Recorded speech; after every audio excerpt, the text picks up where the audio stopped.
can't see anything. Damn, we're off course. No, I can't see it. Way off. On June the 1st, 1999, as an American Airlines jet prepared to land amid fierce thunderstorms, passengers knew they were flying into trouble. I don't know what made me aware, so doggone aware, that we were going to have a problem. Oh, no! Within minutes, their worst fears would be realized. Other one! Other one! Other one! Other one!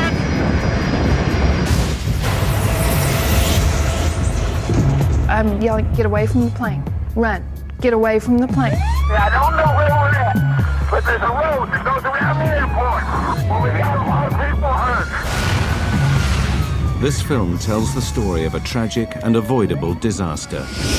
The investigation would reveal a lethal combination of pilot error, the devastating effects of severe weather, and a dangerous race to keep the plane on schedule.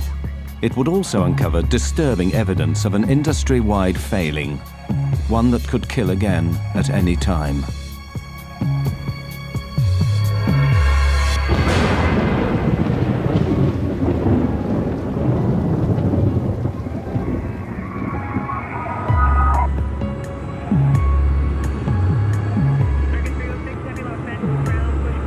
Despite reliable aircraft and extensive training, modern airlines and their crews face unprecedented pressures.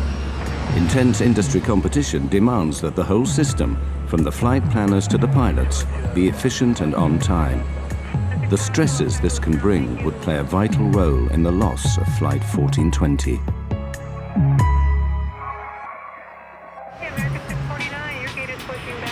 For a large operator like American Airlines, the pressures start with the complex task of scheduling their vast fleet.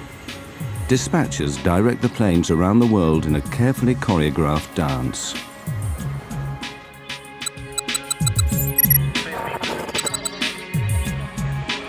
The strain of maintaining this efficiency affects the entire system.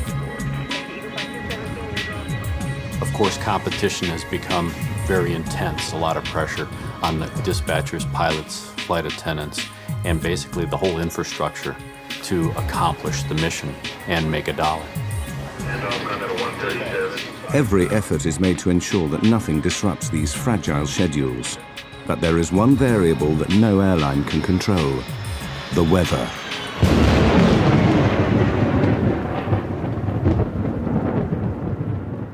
The southern states of America are especially prone to severe weather.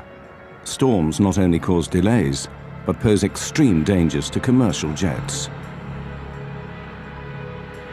Delays, scheduling problems, and fierce thunderstorms would all conspire to turn a routine flight into a terrifying race against time. On June 1, 1999, American Airlines Flight 1420 is running late. The movement of the storms, everything is sliding to the southeast. So yes, we do have a stormy evening headed our way. The delay of Flight 1420 put pressure on the pilots even before takeoff. The responsibility can fall on flight crews to keep a tight schedule on track. Dispatch, please. Yeah, it's Michael Arago. Crews have strict legal limits on their duty time. The first officer warned the dispatcher that they were in danger of running out of time. Duty time limit at around 11:16. The flight had to take off in the next hour or be cancelled. The pilots also became aware of another pressure caused by deteriorating weather near their destination. Pilots had a weather briefing that they got before they departed Dallas-Fort Worth, which provided the forecasts, the weather alerts. The dispatcher and the captain preparing for the flight looked at the weather information and thought they could get to Little Rock before the thunderstorms impacted. The 139 passengers just wanted to get home. I was traveling with my son and my daughter. We were coming home from our vacation. It was my daughter's first flight. The plane was late and there were a lot of delays, of course. It was tiring, it was frustrating, it was late at night. They soon began to sense that Flight 1420 was racing against the weather. As they called for us to board the plane, they wanted us there and just to get on really quickly. Just get on, sit down, put your seatbelt on, we're going. They did mention that there was bad weather between us and Little Rock. They wanted to get ahead of the bad weather coming into Little Rock. Finally, over 2 hours behind schedule, Flight 1420 leaves Dallas. Unknown to the crew, the storms are already massing around Little Rock. 40 minutes later, 1420 is 100 miles from its destination. At this point, the voice recorder transcript reveals a calm and steady cockpit routine. American 1420, you gonna still want lower? So far, it's okay. So far, so good, ma'am. American 1420 will let you know. The first officer on American 1420 was a new hire. He had just recently completed training, and he had been paired on one of his first trips with this management captain. So now you had a very experienced pilot sitting in the left seat with the company, paired with a relatively new hire. Bushman and Origal are clearly relaxed as they plan their approach and landing. 25 for 24, set and armed. Think this stuff's gonna work out pretty well? Yeah, we're almost down to max landing weight. There's a moon out. Or a spaceship. Oh, it's the mothership. Center pump's coming off. All right. The pilots are keeping a close eye on the storms ahead. Onboard weather radar scans a cone-shaped area of sky in front of the plane. Potentially severe storms show up in red. There's your big wad diddly. Yeah, we gotta get over there real quick.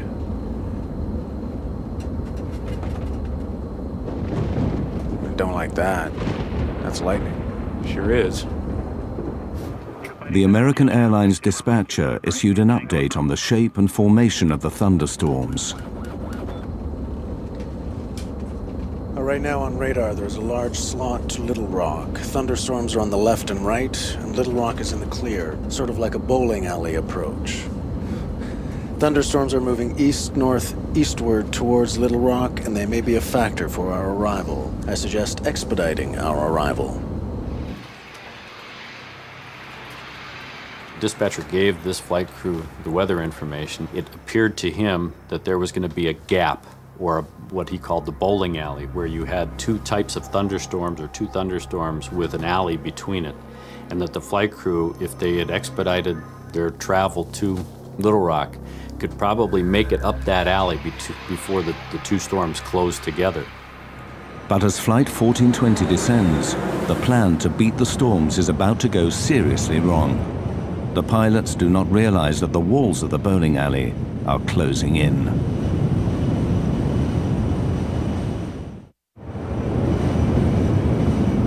The route flown by American Airlines Flight 1420 is flanked by treacherous thunderstorms, a corridor the pilots call the bowling alley. With 80 miles to go, the path to Little Rock still appears to be clear.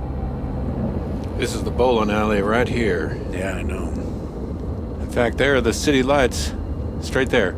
You want to go down? Not yet, but pretty soon. We're about 80 miles from the airport, and we started our descent toward it. Quite a light show on the side of the aircraft, and we're going to be passing that on our way to Little Rock. It's been a pleasure having you aboard our short flight. And I'd like to take this opportunity to thank you for flying American Airlines. The lightning seemed to be on both sides of the plane. It lit up the inside of the plane. Very quick, you know, just kaboom type lightning, which was a little scary. There was quite a light show off to the left. Normally that doesn't get pointed out. If you go past the Grand Canyon, that gets pointed out, but not a lightning show.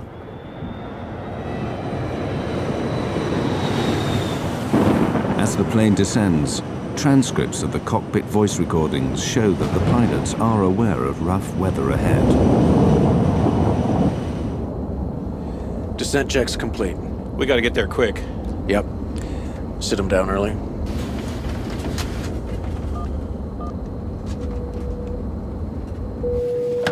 Hello? I think it's going to get a little bumpy here again, if you don't mind. Do we need to sit down? Well, how far through are you? We're almost done, but not quite. Well, finish it up real quick. Okay. I thought it was more turbulent than normal. I remember especially watching the flight attendant, and I was looking at her with amazement. I was wondering how could she hold those trays and pour the drinks and not spill everything. From that point, it just got worse. With flaps 40, 130,000 pounds, 200 feet. As they prepare for landing, the pressure on the pilots will now steadily rack up. Not required. Manual brakes? Manual's fine.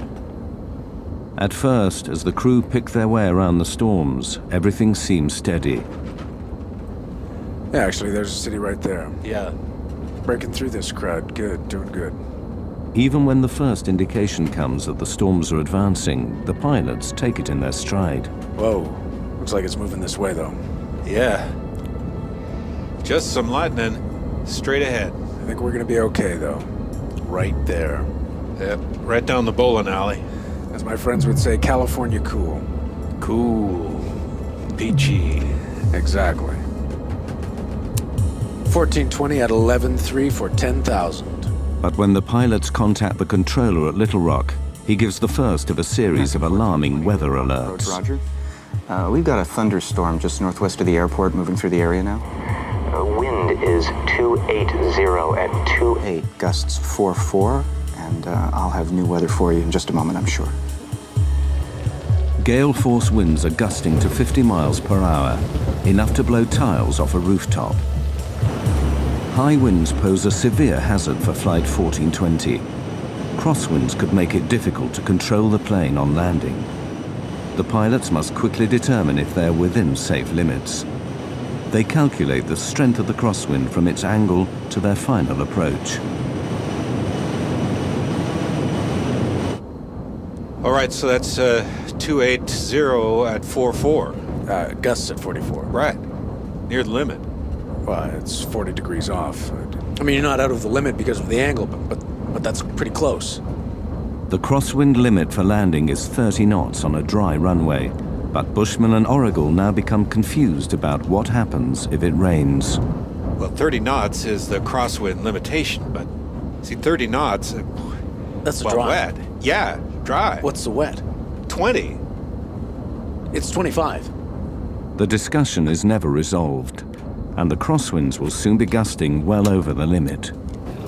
Flight attendants, prepare for landing, please. The pilot's attention now returns to the bad weather ahead. He said the storm was to the northwest of the field? You said northwest. Yeah.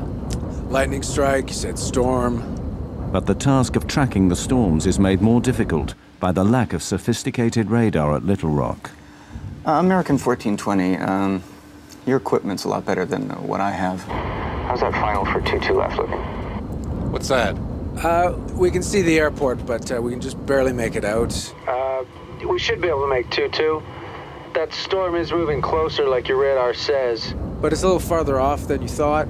The controllers are going, well, your radar is better than mine, so forth. The controller in this accident had a monochromatic, or basically almost a black and white set of a radar, and could not determine the intensities of the storm. Just 8 miles from the airport, the pilots now face another key decision: how to approach the runway through bad weather. Controllers routinely ask pilots if they want to land visually, instead of relying on the airport's Electronic Instrument Landing System, or ILS. But a visual approach means they must be able to see the runway, and this is proving difficult. No, we can't really make it out right now. We're gonna have to stay with you as long as possible. Now, as the wind suddenly changes direction, the pilot's problems quickly mount up. The wind's kind of kicked around a little bit right now. It's 330 at 11. Whoa. It's a little better than it was. Yeah, 330 is tailwind, though. The crew now face the problem of having the wind behind them when they land, greatly increasing the dangers of overshooting the runway. Then the controller calls in with more bad news. Right now, I have a wind shear alert. Wind shear is a sudden change of wind direction over a short distance. It is one of the most feared elements of a severe thunderstorm.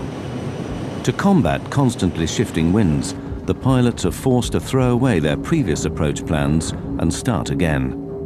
They have to reverse the direction of their approach, so they will be landing into the wind. Yeah, we're gonna need, We would rather go into the headwind, sir.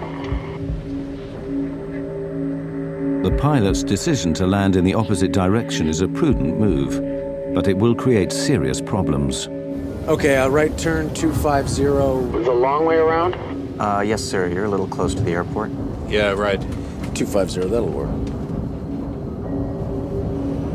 As the pilots turn to their new approach, the aircraft's weather radar, which scans in front of the plane, loses track of the thunderstorms. Worse still, the turn delays landing by more than 10 minutes. And with every passing moment, the storms are growing in intensity. Runway 4 right, 111.3042. I think that was the airport below us. Yeah, right, okay. Switching runways, keeping track of the storms, all add greatly to the pilot's heavy workload. Okay, 2217 glide slope intercept all the way down. Missed approached right turn to 4000. Let's see, you got the airport, right? So yeah, I don't have the airport. Well, I'm saying you've got the ILS. Yeah, I got the ILS.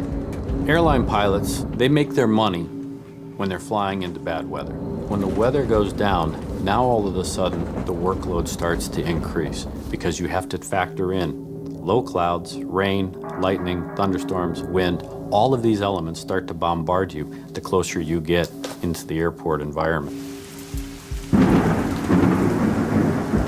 American 1420, it appears we have a second part of this storm moving through. The wind now is 340 at 16, gust 34. With the storms worsening, the pilots need to make it to the airport as quickly as possible. You want to accept the short approach, keep it tight? Yeah, but if you can see the runway, because I don't quite see it. Yeah, it's right there. All right. You see it? You just point me in the right direction, I'll start slowing down. Give me flaps 11. Damn, it's heading right over the field. American 1420, did you call me? We got the airport, but we're going right in between clouds. I think it's to my right, Off my 3 o'clock low, about 4 miles. American 1420, that's it. Do you want to shoot the visual approach, or you want to go out for the ILS? A visual approach will allow 1420 to reach the airport faster than one that depends on instruments.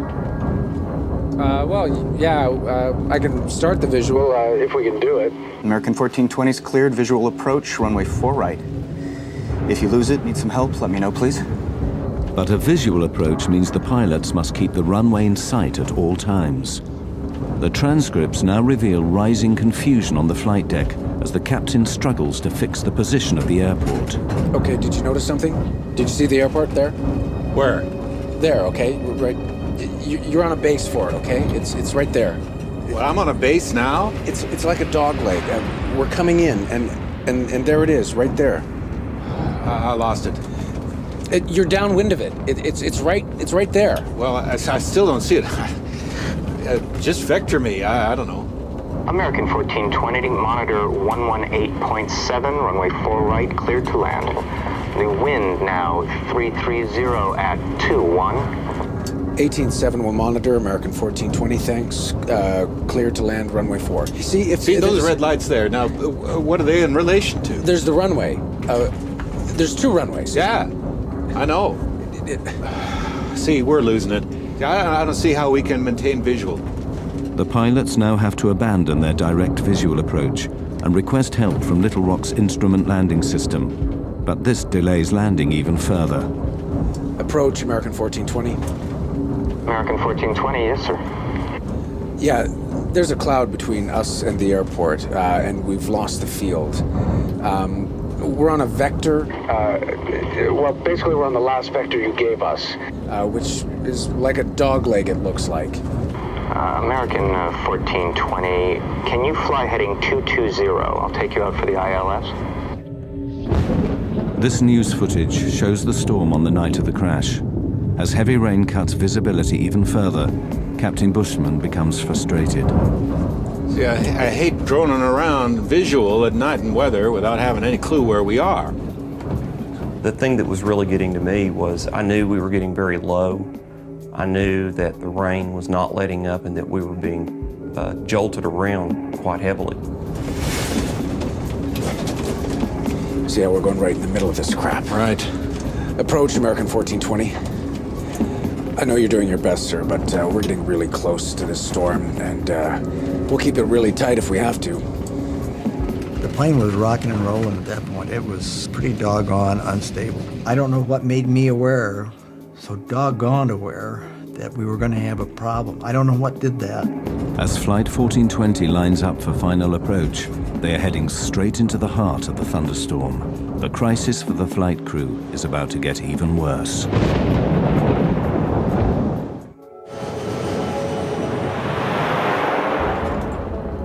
With Flight 1420 4 minutes from touchdown, severe thunderstorms give the pilots another major problem.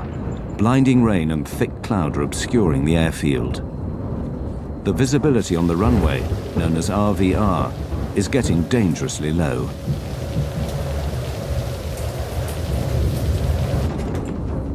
We're going right into this. American 1420. Right now we have heavy rain on the airport. I don't have new weather for you, but visibility is less than a mile. And the runway 4-right RVR is 3,000. Visibility is down to 3,000 feet. The pilots are unsure if it's safe to land. 3,000? Roger that, 3,000, American 1420. This is 4 right, correct? American 1420, that's correct, sir. And runway 4-right, clear to land. The wind's now 350 at 30, gusts 45. Can we land? 030 at 45, American 1420. 3,000 RVR, we can't land on that. No, 3,000 if what you do look we at... need? No, it's 2,400 RVR. Okay, right. Yeah, we're fine. All right. 15. Landing gear down. And lights, please.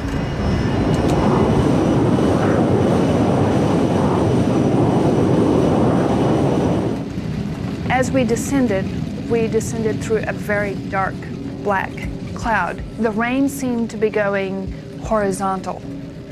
It was windy enough, apparently outdoors, that the plane was moving around a lot. I'd never done this before. I buckled up really tight, almost uncomfortably tight, and I was concerned enough. I put my shoes back on and got ready to go. There was something going on that made me very nervous. The crosswinds are way over the limit. The pilots could divert to another airport, but they don't, even as the weather gets worse.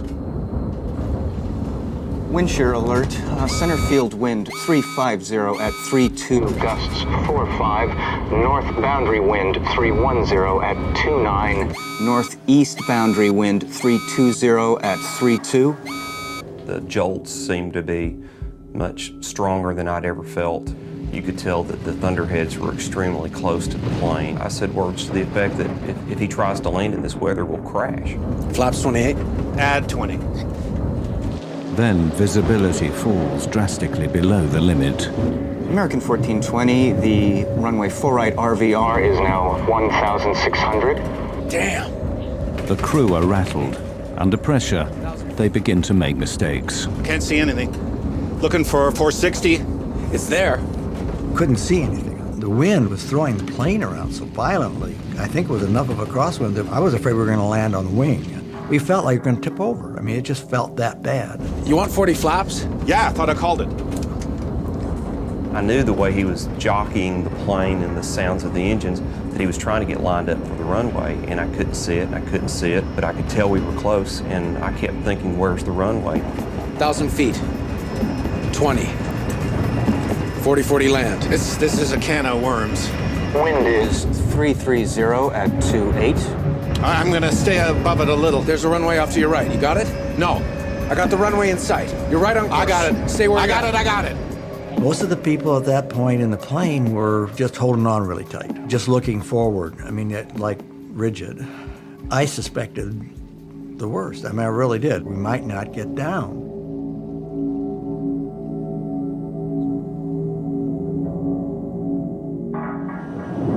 In the midst of fierce thunderstorms, Flight 1420 is about to land at Little Rock. Low visibility and high winds make the final approach treacherous. Wind 330 at 25. 500 feet. Plus 20. Wind 330 at 23. Damn, we're off course. No, I can't see it. We're way off. I can't see anything. Got it? Got it! 100 feet. 50 feet. 40. 30. 20. 10.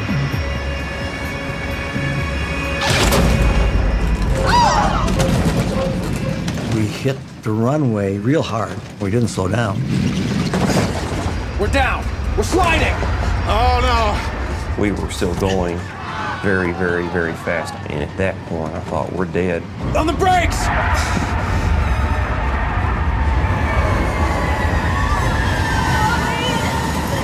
It was just chaos. It was terrifying. Quite literally terrifying. Other one! Other one, other one!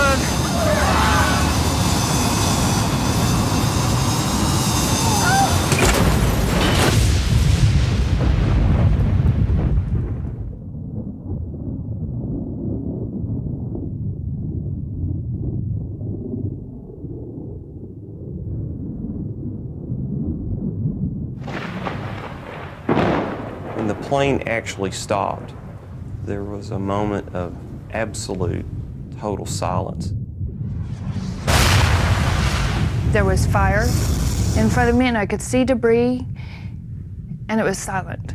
And I thought, oh my gosh, I'm dead. Well, I knew we were in deep trouble. You know, it's a process that started, and in some way it's got to end. It's going to end, and when it ends, how do I get out of here? Within those minutes, I heard a small scream, and I heard it get louder and louder and louder, like it was on a megaphone. And it hit me, that's my daughter. And it's like, oh, okay, we've got to get out of here. You know, we got to do something. The passengers struggled to get out before fire engulfed the cabin. I had a broken scapula, dislocated shoulder, and cracked ribs, and all sorts of stuff going on, but I didn't feel a thing. I just wanted to get out. I was not going to die in that thing. I got out of that plane probably in 10 seconds. It's like being in war. Go, go, go. I'm yelling, get away from the plane. Run. Get away from the plane. Go, go, go.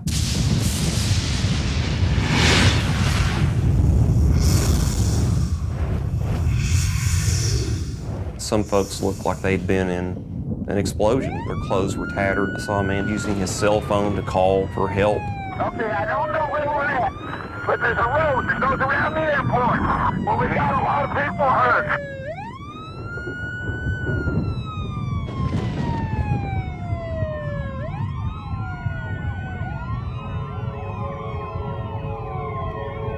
Traveling at over 100 miles an hour, the aircraft ran off the end of the runway, plowed down a 25-foot embankment, and slammed into a steel walkway.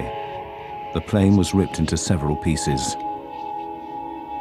The wreckage finally came to rest on the muddy banks of the Arkansas River.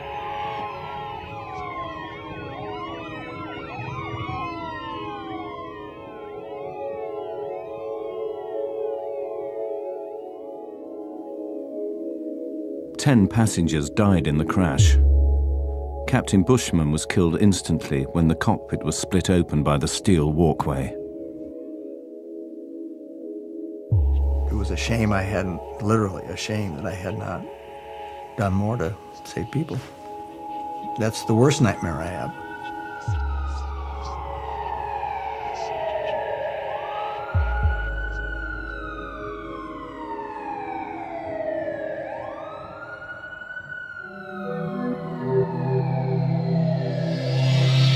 The U.S. National Transportation Safety Board was immediately notified.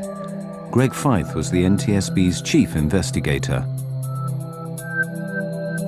The night American 1420 happened, I received a phone call about 1 o'clock in the morning from our communications center at the NTSB advising that there had been an aircraft accident at Little Rock, and there may be some fatalities involved. Fellow investigator Don Ike was quickly on the scene. There's a sense of adrenaline as an accident occurs like this, where you're being launched to the accident scene. And there's a strong urge to get there, to try to find out what happened, to document the facts so we can prevent it from happening. The NTSB set up a command center close to the site. They would spend the next 18 months piecing together the events that led to the crash. We did have a basic idea when we got on scene of what had happened. We just didn't know why. We knew the airplane went off the end of the runway. We knew that the pilots couldn't stop it. We knew that the aircraft was destroyed going through this catwalk. We knew that the subsequent post-crash fire killed people. We just didn't know why at that point. The NTSB worked backwards from the impact, piecing together the sequence of events from the final approach all the way back to Dallas-Fort Worth. The first question for investigators was why the pilots had been unable to stop the plane. Analysis of the tire tracks left by the skidding plane showed a complete loss of control after touchdown. When you look at the width of those tire tracks, you then see that the airplane wasn't going straight, but in fact was sliding sideways. Here you have this machine that weighs 130, 140,000 pounds. It has 100 or so people on it. It is sliding uncontrolled off this runway.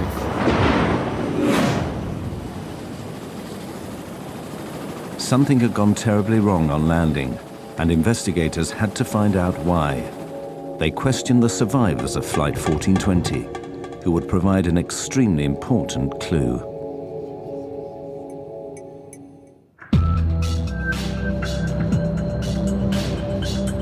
The NTSB investigators needed to find out why Flight 1420 had slid uncontrolled off the runway.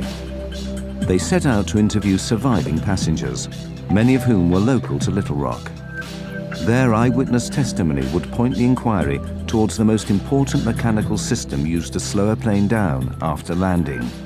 We were really interested in were those passengers that were sitting in a position right near the wings who could look out the windows and tell us whether they saw the ground spoilers deploy. Spoilers are large flaps that flip up on landing, literally spoiling the airflow over the wings. This prevents them from giving lift and allows braking to take effect. Crucially, none of the passengers saw the spoilers deploy. To check their testimony, the NTSB examined information from the airplane's black boxes. The flight data recorder, which monitors the systems on board during flight, confirmed that the spoilers had failed to deploy. The implications were catastrophic. Flight 1420 had no hope of stopping in time. On the brakes! We're sliding! Oh no!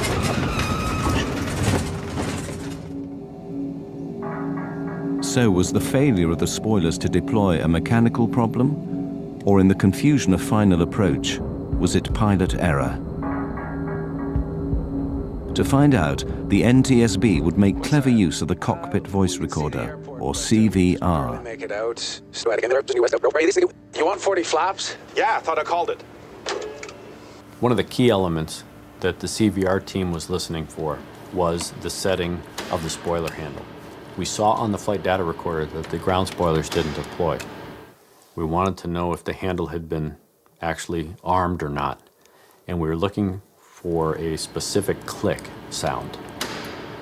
We couldn't find that sound on the accident CVR, which led us to believe that the handle was never in the armed position at touchdown.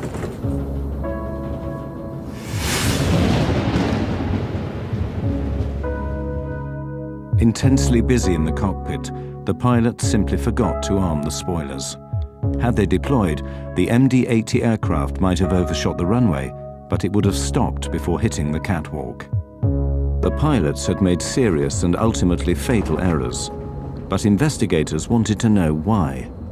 They suspected that pressures earlier in the flight led to these mistakes. They turned their attention to the weather.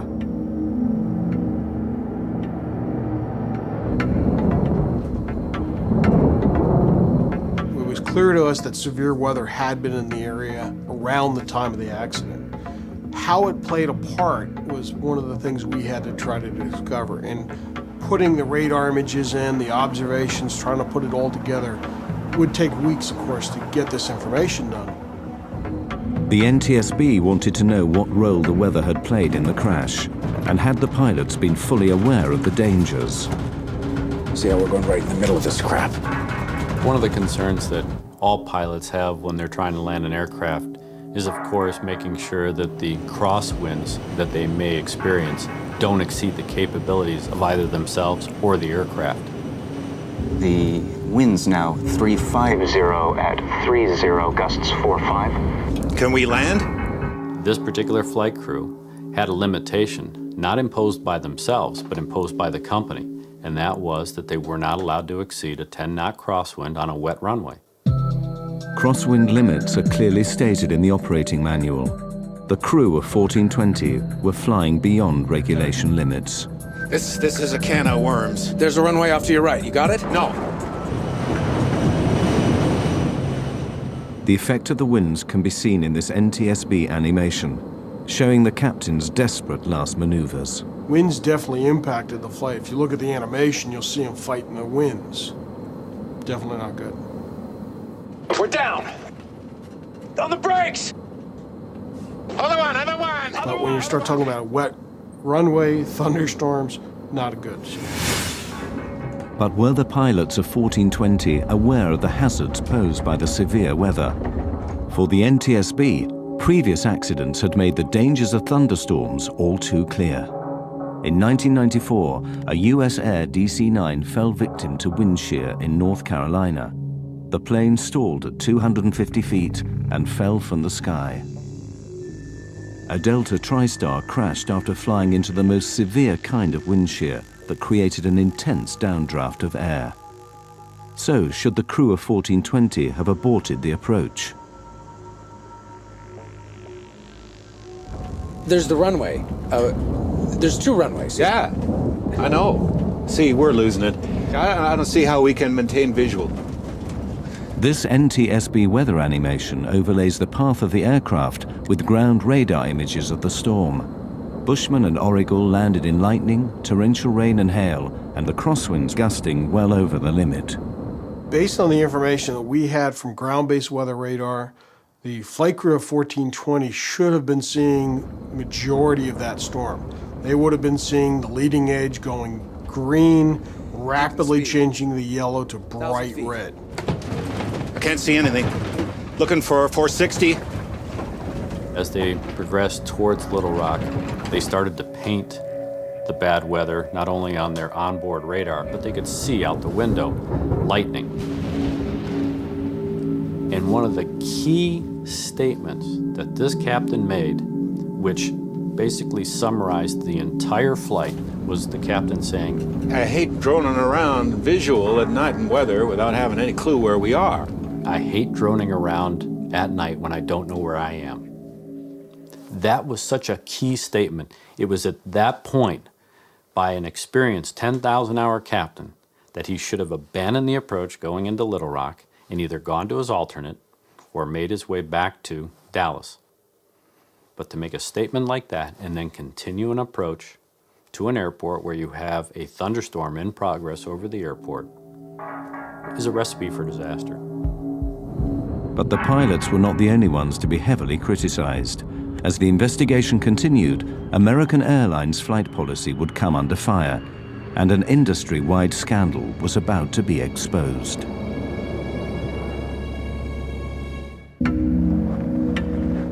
For months after the crash of Flight 1420, the NTSB dug deeper into the circumstances surrounding the accident.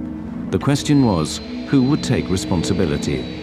American Airlines were reluctant to admit that their pilots had knowingly flown into a severe thunderstorm.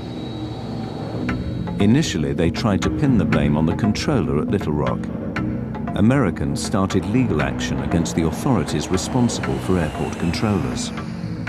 Americans' lawyers claimed that the crew of Flight 1420 had not been given all the current weather information. American 1420, your equipment's a lot better than what I have. How's that final for 22 left looking? But after interviewing the controller at Little Rock, investigators were unconvinced. It's highly unlikely that the flight crew wasn't sufficiently informed about the nature of the weather and the severity of the weather, not only en route, but of course during the course of the landing at Little Rock. The focus turned back on the pilots. Lawyers representing the passengers were determined to get American Airlines to accept liability for the crash. I mean, it is about money in a way, because you want to make them pay. Because I saw the letters that they would write back to my lawyer, minimizing what we had been through, minimizing my daughter's burns, cuts, the psychological effects it had on my son at age 15, and my daughter and me, and just minimizing everything. So you want to find a way to hurt him. Renee Salmons and many other survivors attended the NTSB public hearings held in Little Rock 8 months after the disaster. With the captain dead, the co-pilot was the first to testify. As we went off the end of the runway, I could see the runway lights coming up, and I knew we were going off the end of the runway. I couldn't see anything in front of us, and all I thought was the gear would collapse, and we would continue to slide. It's got to be okay. And then all of a sudden, I felt the impact. I followed it as close as I could. You bet. I mean, I wanted to know what happened. I went to all of the NTSB hearings. I was outraged. I was mad. For me, they didn't ask him the right questions. You know, I wanted to ask him, what were you thinking? Why did you all play chicken with our lives? The co-pilot's testimony was highly controversial. In his account of the final moments of the flight, he claimed to have told the captain to abort the approach, otherwise known as a go-around. Who can call for abandoning the approach? Either pilot. Did you call for a go-around at any time? Yes, sir, I did. It sounds like after reviewing the tape, you can definitely hear the go and the around. It seems like he talked the same time I did, and I looked over at him, and he brought the airplane back on course. However, when NTSB specialists studied the cockpit voice tapes, they couldn't hear this statement. Damn, we're off course. No, I can't see it. Way off. Even though he stood by that statement, we could never validate it. That led to a controversial finding because we weren't really sure if that took place or not. The NTSB asked tough questions of the co-pilot, but was American Airlines training also at fault? Greg Fythe put an American Airlines manager on the stand. What were the company rules for pilots flying near thunderstorms? When asked the question, he basically responded that he just didn't want his pilots flying into that type of weather. Our pilots are forbidden to enter or depart a terminal area blanketed by thunderstorms. To the NTSB, this policy simply wasn't clear-cut enough. Well, that's a very subjective call for a pilot. Pilots need boundaries. You have to set limits. If there's convective activity, that is thunderstorm activity, it's within 5 nautical miles of the airport. There's lightning, there's wind shear. Don't go there.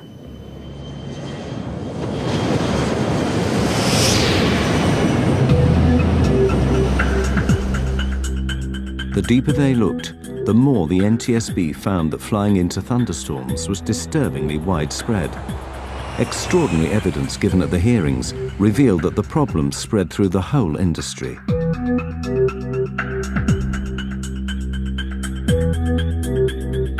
Expert analysts from MIT spent weeks recording the flight paths of planes landing at Dallas-Fort Worth. They waited for thunderstorms and watched how pilots reacted. Their animation plots the planes coming into land, overlaid with radar images of the storms. Anything yellow or orange is a potentially severe thunderstorm. Of the 2,000 encounters with thunderstorms, 2 out of 3 pilots flew into the storm and landed their aircraft. I was very surprised by the testimony at the public hearing, given the fact that they're flying the best equipment, typically have the best training, have the best information available to them.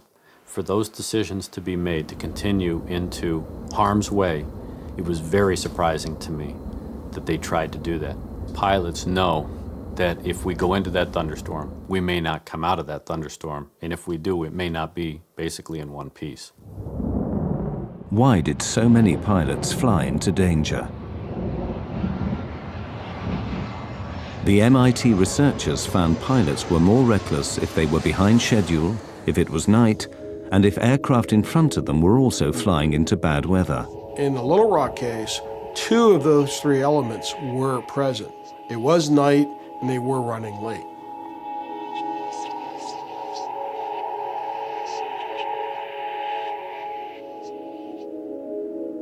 The MIT investigation was chilling evidence that the crash at Little Rock was part of a much wider problem. We're not seeing a major improvement, put it bluntly. There's a limited time for training. Weather was a significant part that set up the stage of this accident. We do not condone any operation to be conducted in such weather. It is a known severe weather hazard, and it should have been suspended, no operation. Ironically, it also emerged that new technology may be partly to blame for bad decision-making. We're desensitizing pilots. We're putting weather radar on board aircraft. We're putting wind shear detection systems on airplanes. Most of these systems only react when you're in the hazard. That time, it may be too late. But the root causes behind the crash of 1420 went even deeper. Why were the pilots so determined to land? Greg Feith found the answer back at Dallas-Fort Worth, before the flight even left the ground. There he found signs of a deadly condition in aviation known as get-there-itis. There may have been a sense of get-there-itis. The flight crew knew that they were pushing their 14-hour duty day. It had been a long duty day. The airport's right there. Let's try it. Let's see if we can accomplish the mission. Pilots are goal-oriented. We're mission-oriented. We will stick our nose in there to try and see if we can accomplish the mission. Sometimes we will accomplish that mission, but sometimes we get too far into it that we can't bail out. We don't have any more options, and bad things happen. For Flight 1420, the pressures of get-there-itis sparked a fatal series of mistakes and misjudgments. At the end of a long day, rushing to beat the storms and get the passengers to their destination, the crew of Flight 1420 made the basic mistake that cost 11 people their lives. They forgot to arm the spoilers. They were so busy trying to get the plane on the ground that they forgot to do what they needed to do. They didn't have time to do it. After the accident, American Airlines revised their checklist procedures. Both pilots must now confirm that the spoilers are armed, ready for landing. In October 2001, the NTSB published their report. They concluded that the 2 main causes of the crash were first, the decision to land in a thunderstorm, and second, the pilot's failure to arm the spoilers. American Airlines declined to take part in this film or comment on the findings.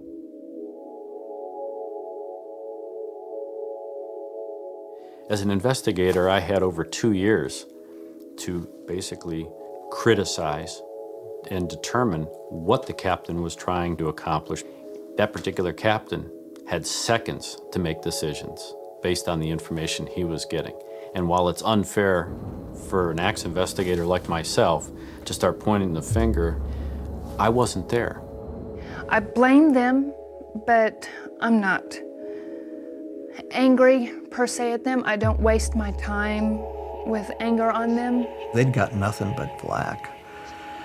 You can understand it, but I can't understand a person, wanting to kill himself either. We've been out and visited his grave at the Air Force Academy 3 times, and the guy just got caught up in a bad situation. I mean, been there, done that.